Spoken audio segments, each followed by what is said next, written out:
della vittoria Silvio Berlusconi, ma ha sempre amato altri aspetti del calcio, dello sport, del pallone. Mantan pemilik AC Milan Silvio Berlusconi dilaporkan meninggal dunia pada Senin, 12 Juni 2023. Ia wafat di usia 86 tahun di Rumah Sakit San Raffaele Milan, Italia.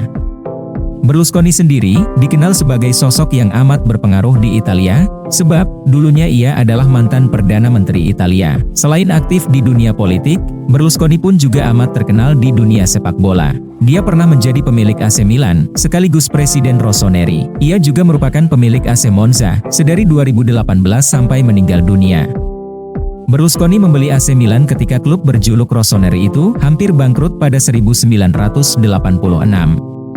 Berlusconi kemudian mengubah AC Milan menjadi monster Eropa dengan merekrut banyak pemain berbakat ke klub. Roberto Donadoni menjadi pemain pertama yang didatangkan oleh Berlusconi pada 1986. La partita, al ritorno negli spogliatoi, è passato prima dagli avversari per stringere la mano e congratularsi, prima che dai suoi ragazzi. Proprio così. Pada musim berikutnya, AC Milan juga mendatangkan pelatih hebat bernama Arrigo Sacchi yang berhasil mengantar Rossoneri merengkuh 8 gelar. Kedatangan trio bintang Belanda, Frank Rijkaard, Ruud Gullit dan Marco van Basten, juga terjadi di era kepemimpinan Berlusconi.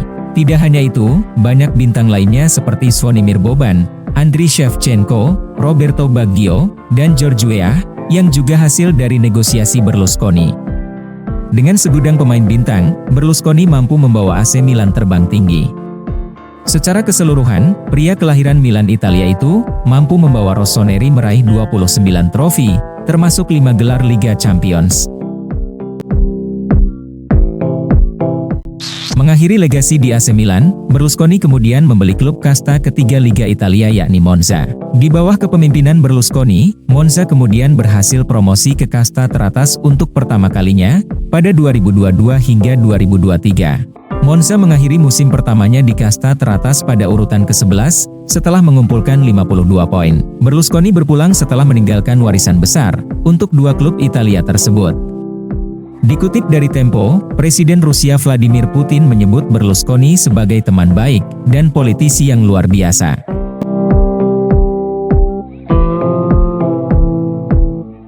Selain Vladimir Putin, Paolo Maldini juga memberikan penghormatan kepada Silvio Berlusconi yang meninggal pada usia 86 tahun dan akan menjalani pemakaman kenegaraan pada hari Rabu.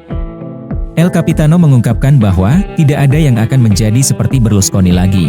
Berlusconi membawa Rossoneri dari ambang kebangkrutan pada 1986 menjadi klub tersukses di dunia sepak bola dengan 29 trofi. Setelah saham terjual habis, dia membeli Monza di divisi bawah dan membawa mereka ke musim Serie A pertama mereka. Dalam wacana Italia selama beberapa dekade, Berlusconi akan menerima pemakaman kenegaraan di Katedral Duomo di Milan pada hari Rabu. Seorang jenius, visioner, dan pemimpi meninggalkan kami, tetapi di atas segalanya, seorang teman yang mengubah sejarah Italia kami, tulis ikon Rossoneri Maldini di Instagram. Terima kasih atas segalanya, Presiden. Anda mengizinkan kami Milanisti mewujudkan mimpi yang berlangsung selama 30 tahun. Tidak ada yang akan menjadi sepertimu lagi. Quanto gli è mancato il suo Milan dopo il passaggio di proprietà, quando è passato dalla cronaca alla storia. Una parte del sole in tasca che...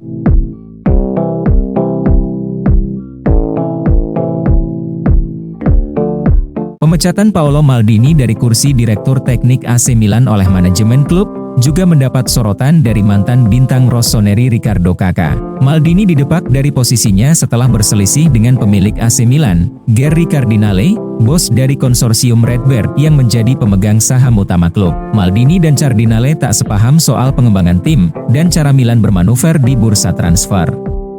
Adapun Kakà mengungkapkan pendapatnya saat diwawancarai Sky Sport menjelang final Liga Champions antara Inter Milan dan Manchester City. Legenda timnas Brasil itu ditanya tentang pendapatnya terkait pemecatan Paolo Maldini pada awal pekan ini oleh Gerry Cardinale.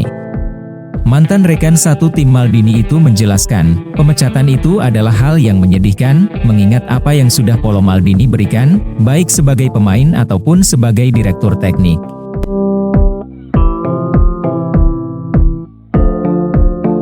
Seiring pemecatannya, ada dua ide revolusioner dari Paolo Maldini yang keburu mati di AC Milan.